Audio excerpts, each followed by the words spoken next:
이 똑같이 내리는 빗방울이 백두산 천지에 모여 있어도 시간이 지나면 어떤 빗방울은 왼쪽에 있는 압록강물, 어떤 빗방울은 오른쪽에 있는 두만강.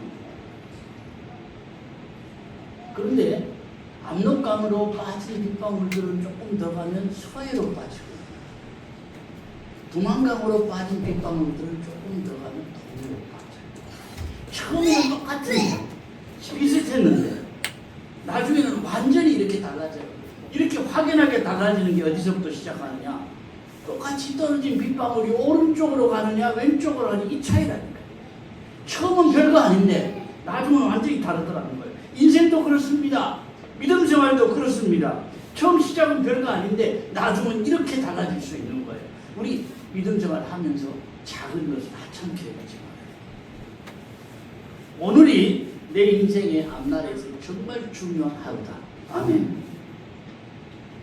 오늘을 하찮게 여기면 하루하루가 쌓여서 내 인생이 하찮아지는 거예요. 하루하루가 소중한 줄 알고 날마다 좋은 것들로 쌓아 나가시기를 바랍니다. 좋은 것들로 심으며 사시기를 축원합니다. 16절을 보겠습니다. 그렇고 하시는 것과 저희나 주와 당시 유대인들이 예수를 믿어도 율법주의에 사로잡혀 살았어요. 과거의 유대교에. 그래서 믿음과 함께 뭘 지켜야 하고 뭘 먹어야 되고 먹지 말아야 하고 뭐 이런 것들을 많이 생각했다는 거예요. 주로 절기를 지키는 거나 안식일을 지키는 거나 또 부정한 음식은 먹지 말아야 되는 거나 이런 것들을 너무 중요하게 생각하고 이런 것들이 얽매여 살았다는 거예요. 마태복음 7장에 보면 예수님께서 이렇게 말씀을 합니다.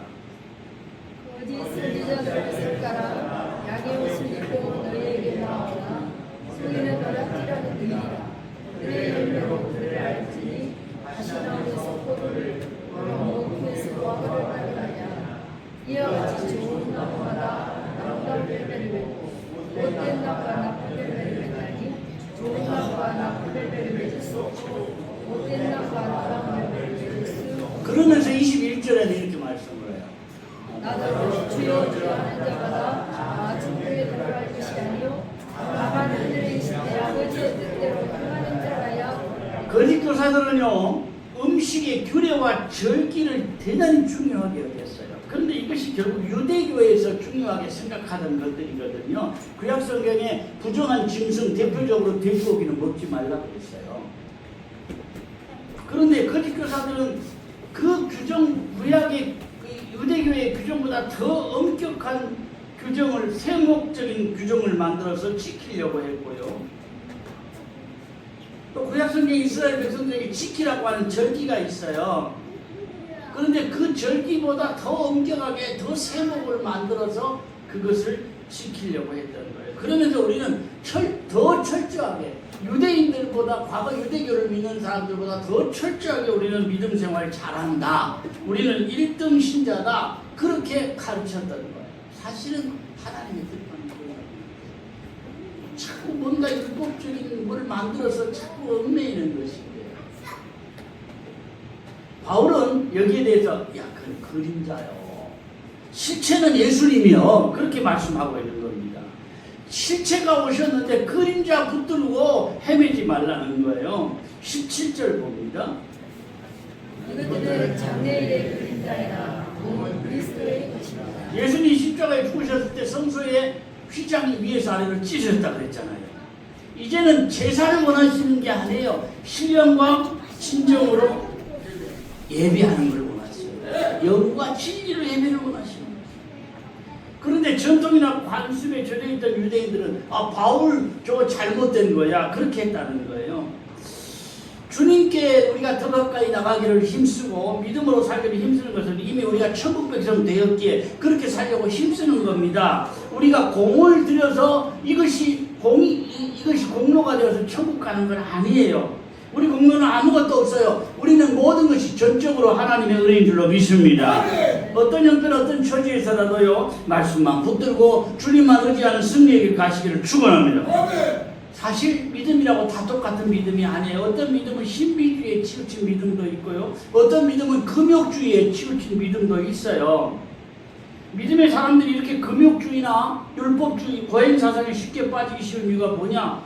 오랫동안 우리에게 전통적으로 내려오던 생각이 뭐냐? 육은 더럽고 악한 거, 영은 선하고 좋은 거, 이런 생각이 전통적으로 오랫동안 우리에게 내려왔더라는 거예요. 그래서 육신을 억누르고 내가 고행을 하는 만큼 영이 더 깨끗해진다, 더 거룩해진다, 그런 생각을 하고 그렇게 믿는 거예요. 초대교회 에센파라고 하는 그런 사람들은 금욕주의입니다. 이 사람들은요, 사람들하고 섞여서 도시에서 살면 이거는 영적인 생활이 안 된다. 그래서 더 깨끗한 영적 생활을 위해서, 더 믿음 생활을 잘하기 위해서 저 외곽이나 산속에 들어가 살고요. 동굴에 모여 사, 동굴에. 자기들끼리 더 잘 믿으려고 동굴에 모여 살고요. 음식도 정말 죽지 않을 정도로만 때우면서, 먹는 걸 즐기는 건 죄악이에요. 그래서 음식도 죽지 않을 정도로 조금씩만 먹으면서 겨우겨우 그렇게 살면서 기도와 묵상에 전념하던 에센파 사람들도 있었던 거예요. 또 모라비안 교도들은요, 이들이 열심히 참 대단합니다. 어거스틴이 모라비안 교도들을 보고 신앙의 도전을 받았다고 그러잖아요. 그럴 만큼 열심은 대단한데, 이 사람들이 역시 마찬가지입니다. 사람들과 섞여 살지 않으려고 일부러 외곽이나 산에 들어가 살면서 이 사람들은 전기도 안 씁니다. TV는 사악한 것이라서 TV도 안 봅니다. 그리고 문명과 담을 쌓아요. 그래서 마차를 그대로 사용하는 정도로 문명과 담을 쌓으면서 생활하는데, 이게 잘 믿는 것이다, 그렇게 생각을 한다는 거예요. 영혼을 깨끗하게 하기 위해서 피눈물 나는 육신을 다스리며 사는 거예요. 그런데 우리 기독교에만 그런 게 있는 게 아니고요. 유교나 불교에도 비슷한 생각을 가진 사람들이 많은데요. 대표적으로 성철 스님 같은 분들은 내가 어찌 진리를 깨닫지도 못하고 누워서 잘 수 있느냐. 그래서 잠을 누워서 아예 앉았다 그래요. 앉아서 잠을 잡니다. 어떨 때는 일주일씩 잠을 안 잤는데, 사람이 하루 이틀만 잠을 안 자도 못 견디잖아요. 저절로 막 쏟아지는데 어떻게 견뎌요. 그러니까 잠을 안 자기 위해서 어떻게 되냐, 몸 주변에 이렇게 철조망을 쳐놓고 졸다가 철조망에 찔리면 피가 나고 아플 거 아니에요. 그럼 잠이 깰 거 아니에요. 그러니까 그렇게 해서라도 자기 몸을 고행을 하면서 진리를 깨달으려고 한 거예요. 그런 기록이 있어요. 그렇게 했다고 하는. 그런데 성철 스님이 나중에 뭐라고 고백을 했느냐면, 내가 수양을 하면 할수록, 육신을 학대하면 할수록 속에서부터 내 욕심이 더 끌어오른다는 거예요. 수양하면 내가 좀 더 거룩해지고 내가 더 고상해질 줄 알았는데, 수양을 하면 할수록 육신의 욕심이 더 끌어오르고 세속에 대한 믿음이 더 강해진다, 그런 이야기를 했어요. 그렇습니다. 사람이 수양하고 노력한다고 거룩해지는 게 아니에요. 사람은 수양이나 노력에 의해서 길들여지지 않는 거예요. 사람은 나쁜 것은 쉽게 길들여지고요, 욕심에는 쉽게 길들여지고, 죄 짓는 일에는 쉽게 길들여집니다. 그런데 우리는 말씀에 길들여져 살아야 하고요, 주님의 손길에 길들여져 살아야 돼요. 성경은 우리 육신을 더럽고 추한 것으로 그렇게 여기지 않아요. 오히려 우리 몸을 뭐라 그래요? 성전이다. 너희 몸은 성전이다. 성령이 거하시는 성전이다. 하나님은 나의 영도 귀하게 여기시지만 내 육신도 귀하게 여기신다니. 육신은 그릇과 같은 거예요. 그릇은 어떤 일에 쓰이느냐에 따라서 가치가 달라지는 거잖아요. 악한 영이 내 몸을 쓰면 쓸모없는 인생 되는 것이고, 하나님이 나를 쓰시면 내 몸 자체가 영광스러워지는 거예요. 되지도 않은 금욕이나 수양을 하려고 하지 말고요, 내 몸을 하나님을 위해 쓸 때 넉넉히 이기는 인생 되고 나도 행복하고 하나님도 기뻐하실 줄로 믿습니다. 고행이나 수양, 이것이 대단히 매력적으로 느껴져서 믿음을 변질되게 하는 거고요. 또 한 가지는 뭐냐? 율법주의입니다. 많은 사람들이 알게 모르게 율법주의에 젖어 있어요. 생각이나 사고나 생활이 알게 모르게 율법주의적인 그런 사상이 많이 들어있다는 얘기예요. 성경에 보면 하라, 하지 말라 이런 명령들이 많잖아요. 근데 그 율법의 조항들이 또 하나의 우리에게 짐이 되는 거예요. 세상의 짐도 무거운데 교회에서 또 하나의 짐을 지우는 거예요. 뭘 하면 안 돼요? 뭐 해야 돼요? 자꾸 이렇게 율법을 또 하나의 짐으로 여기게 하는 거예요. 그런데 예수님은 그렇게 하지 않았어요. 우리의 짐들을 벗겨주겠다 그랬어요. 마태복음 11장 28절에 보면은요. 수고하고 무거운 짐진 자들아 내게로 오라 내가 너희를 시리하리라. 예수님이 나를 부르신 것은 우리에게 또 하나의 율법이라는 짐을 지우기 위해서가 아니고요. 예수 믿으면 육신의 모든 짐들을 내려놓고 구원의 길로, 생명의 길로, 평안의 길로, 보람의 길로 가게 하기 위한 거예요. 진짜 우리에게 자유를 주시기 위해서 예수님 오신 거라니까요. 법에 얽매이게 하시려고 오신 것이 아니라는 거예요. 러시아의 대표적인 문호 두 사람을 꼽으라면 두 사람 다 대단히 훌륭한 사람들입니다. 톨스토이와 도스토옙스키. 두 사람 다 대단한 사람들이에요. 그런데 이 두 사람의 생활이 극과 극이었습니다. 톨스토이는요, 예수 믿고 나서 내가 말씀을 잘 지키며 살아 율법주의에 완전히 젖어든 거예요. 나를 엄격하게 다룬 겁니다.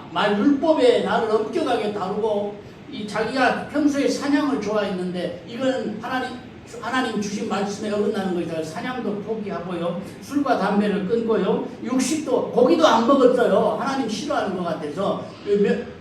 하나님 그런 고기 먹지 말라는 구절은 없는데 구약 부분에 부정한 음식은 부정한 이 짐승은 먹지 말라고 하는 구절이 있거든요. 그래서 육식도 안 하고 금욕 생활을 하면서 자기 상당히 잘 살았어요. 톨스토이가.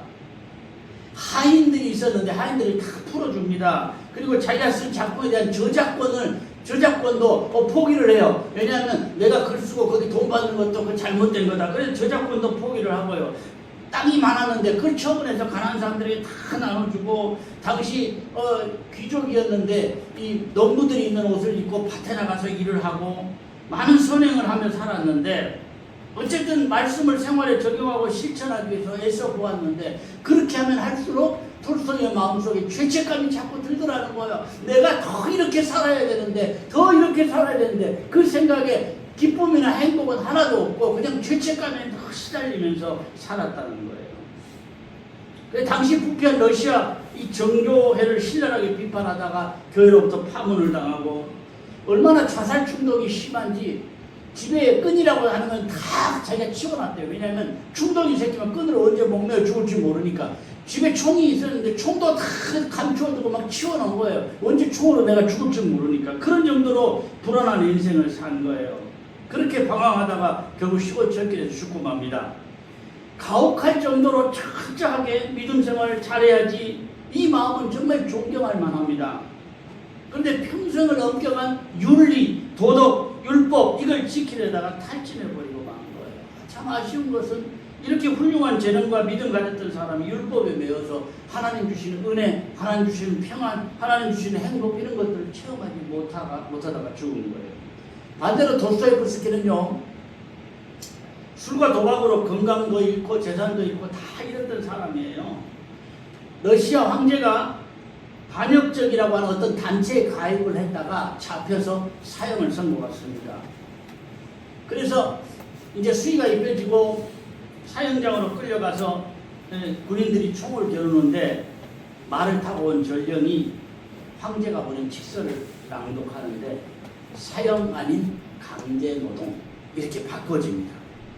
죽음 앞에서 살아났죠. 완전히 이제 곧 죽을 그 지경 앞에서 이제 군인들이 총을 겨누고 조금 있으면 총만 쏘면 죽는 거예요. 근데 거기에서 살아난 도스토옙스키가 남은 인생은 내가 덤으로 사는 것이다. 10년 동안 시베리아에 유배 생활을 하는 가운데 깊은 믿음을 갖게 됩니다.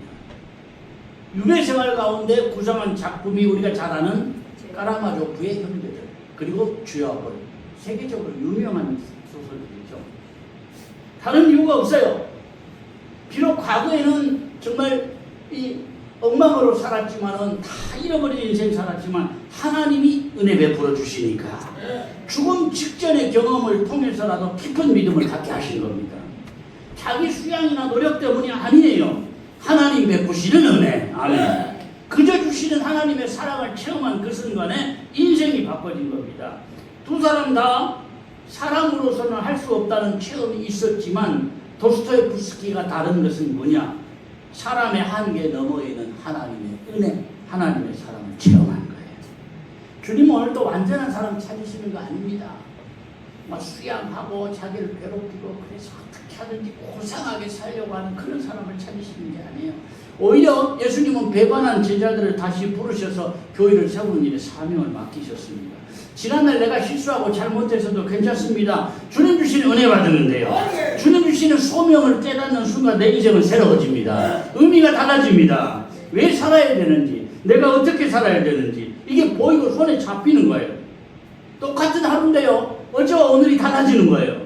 행여라도 내 힘이나 내가 가진 물질이나 그동안 살면서 갖추었던 노하우를 의지하지 말고요. 그저 하나님 주시는 은혜 붙들고 사시기 바랍니다. 그러면 분명 후회하지 않는 길로 나를 인도하시고 이끌어 주실 줄로 믿습니다. 18절을 보겠습니다. 아무도 후련된 겸손과 천사 숭배를 이루고 너희를 정죄하지 못하게 하라. 그가 그 공못에 의지하여 육신의 생각을 따라 헛되이 가장하고 이들이 지키고 자랑했던 금욕주의를 꾸며낸 겸손과 천사 숭배 두 개를 말씀을 하고 있는데 이 천사 숭배를 학자들은 두 가지로 해석을 합니다. 하나는 천사들을 예배하는 것, 또 한 가지는 천사들의 예배하는 것을 흉내내는 것. 조금 더 설명을 드리면 우리가 감히 절대자이신 하나님 앞에 우리 죄악된 모습으로 어떻게 나갈 수 있냐. 그래서 우리의 예배를 천사들이 도와주어야 한다는 거예요. 예배는 반드시 천사가 도와야 돼요. 그래서 천사들을 의지하고 예배를 드리는 거예요. 또 한 가지 천사들이 예배하는 것은 뭐냐? 거짓 교사들이 환상을 본 거예요. 천사들이 하나님께 예배 드리는 그 신령한 모습을 보고 자기들이 예배 순서를 그렇게 만든 거예요. 이 금욕주의 거짓 교사들이. 그래서 예배 형식을 자기가 본 천사들의 예배 비슷하게 만들어서 그렇게 예배하면서